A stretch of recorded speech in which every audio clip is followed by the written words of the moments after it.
Welcome to Yard Talk, everybody. Here we are with two special guests, two pioneers in the HBCU world. Here we are with Mr. CEO himself, Mr. Travis Jackson, and the Chief Marketing Executive, Mr. Jeremiah Chapman. Now, for all those who may not know about HBCU Pride Nation, we're going to kind of talk to the CEO himself and figure out a little bit more about why he wanted to be what he is today, an activist in the HBCU world. So stay tuned.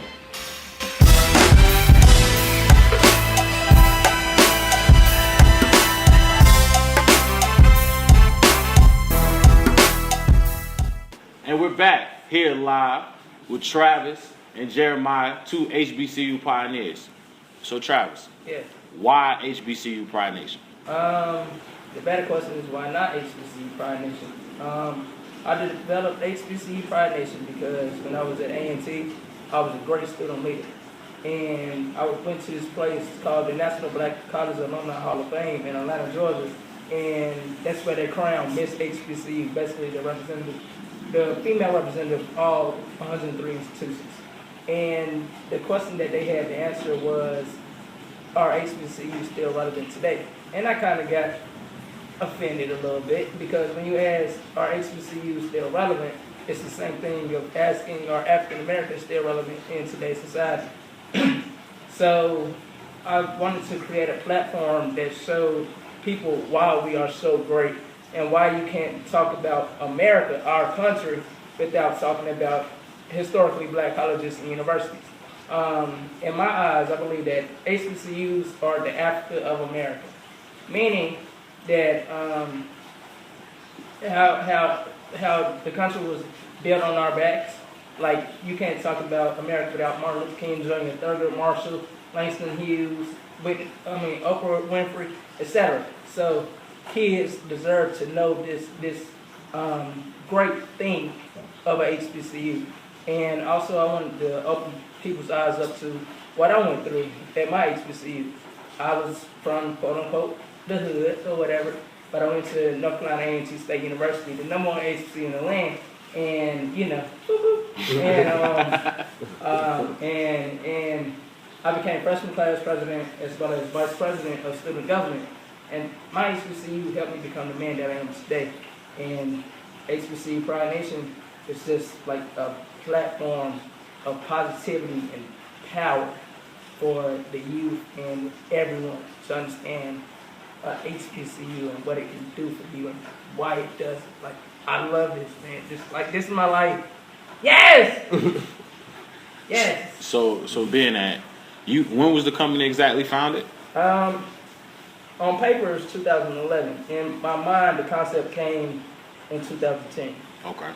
And being that we're 5 years later, how does it feel? It feels great, man. It feels very great to know that people attract to it, that people know that it's genuine, that it feels great, man. High school kids, me and Jeremiah, we go in high schools and talk to these kids about what we do.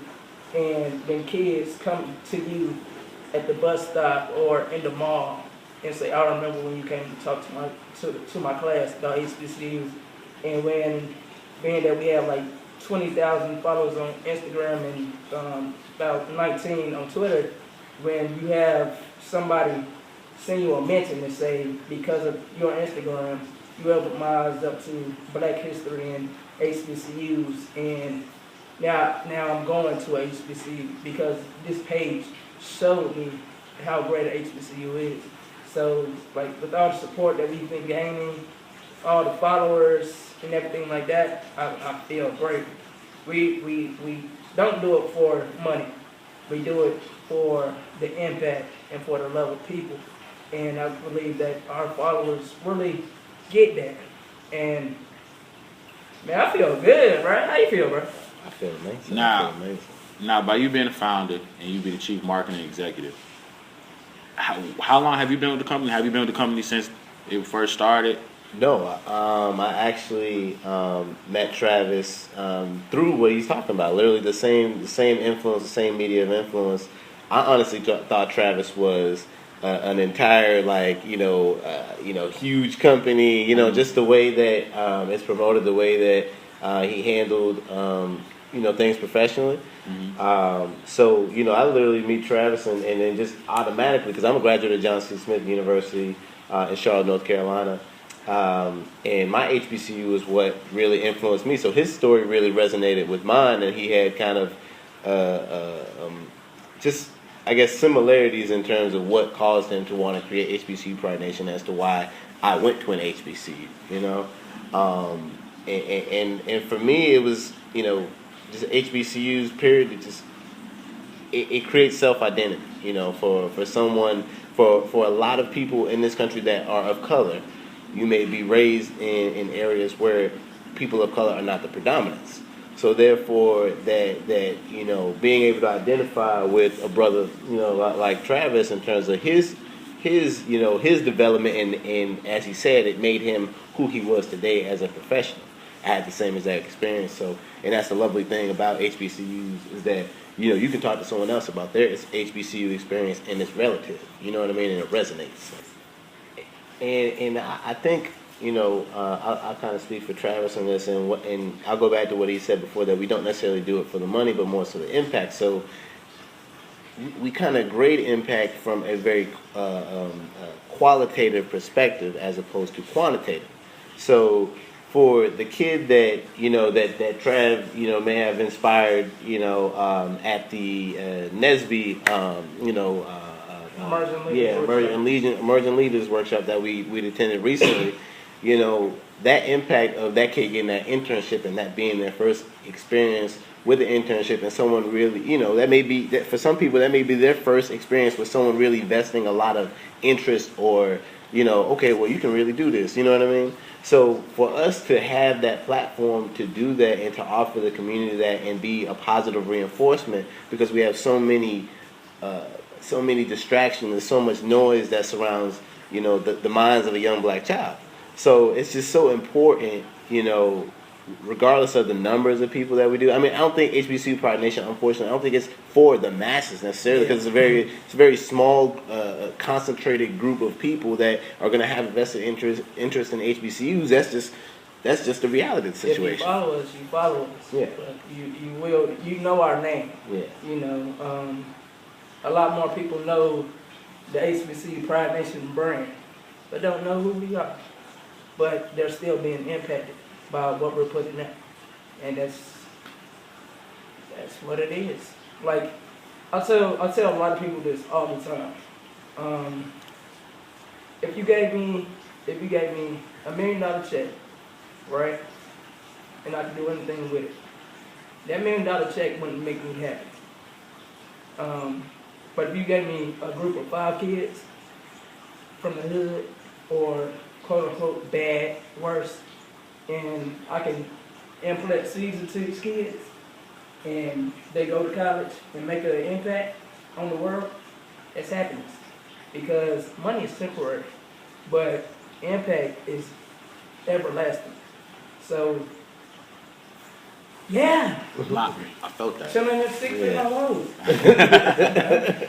All right, so being that you are here in 2015, and in 2010, 5 years ago, you are exactly where you wanted to be. Mm-hmm. Where do you want to be in 5 years? In 5 years, I want to have at least like 50,000 followers on Instagram. Have a greater following, have our apparel and bookstores on HBCU campuses, have a start doing college tours to take more kids to these HBCUs, a mentorship program, and the meat where Jeremiah is really going to play a vital role is having brand ambassadors on all 130 campuses.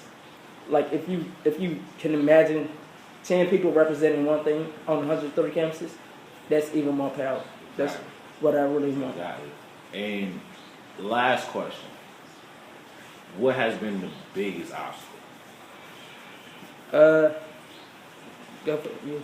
Well, I think the biggest obstacle has been really Trav putting the team around himself, Yeah. And then just, I guess, feeling comfortable a lot of times to delegate somebody that may be new, and I think that's one of the biggest obstacles in terms of, how many different places can we be at one time. That's why the brand ambassador program, as he talked about, is so vital, so important, and it'll be crucial, for us to execute, along the lines that we want to, that we can, that's feasible, because a lot is feasible as long as we're, logistically and methodically sound. We have a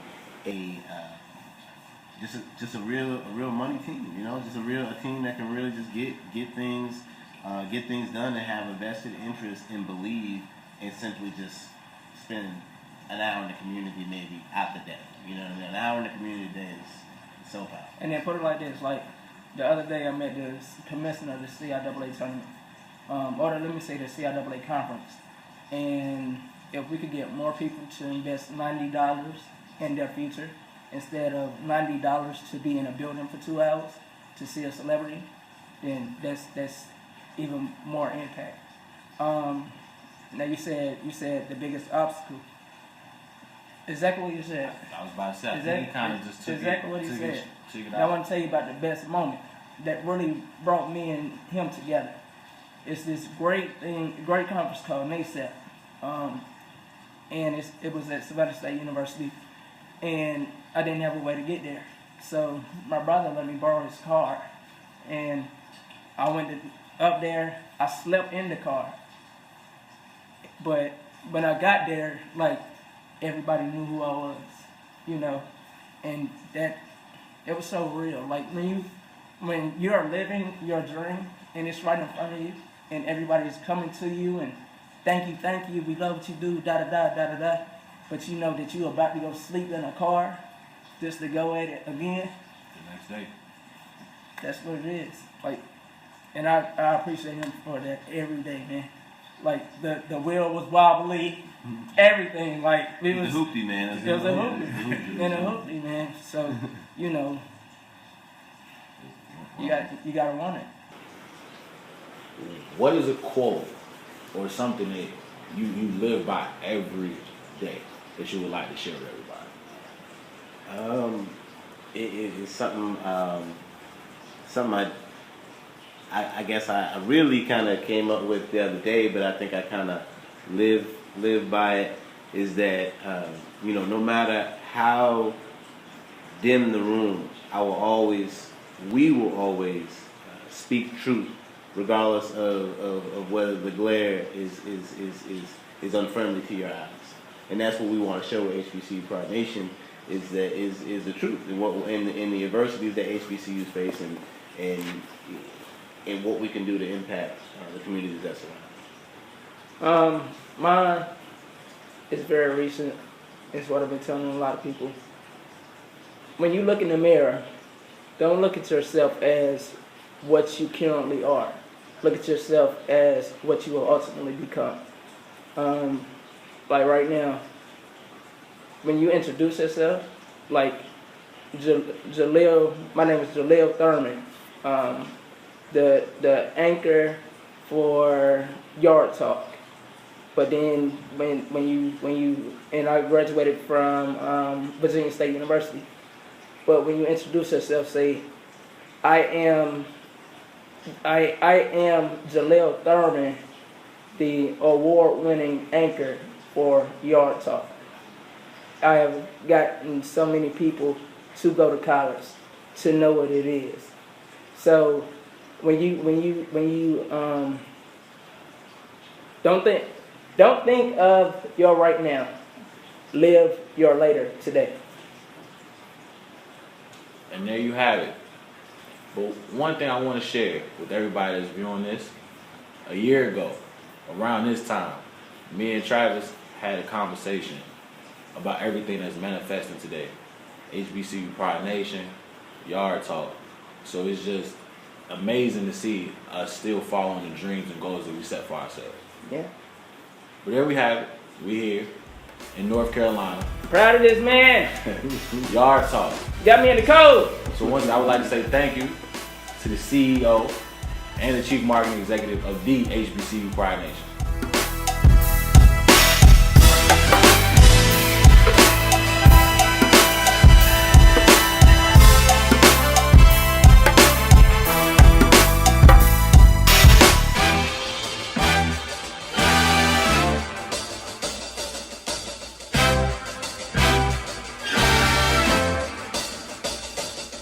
Do you want your school featured on Yard Talk?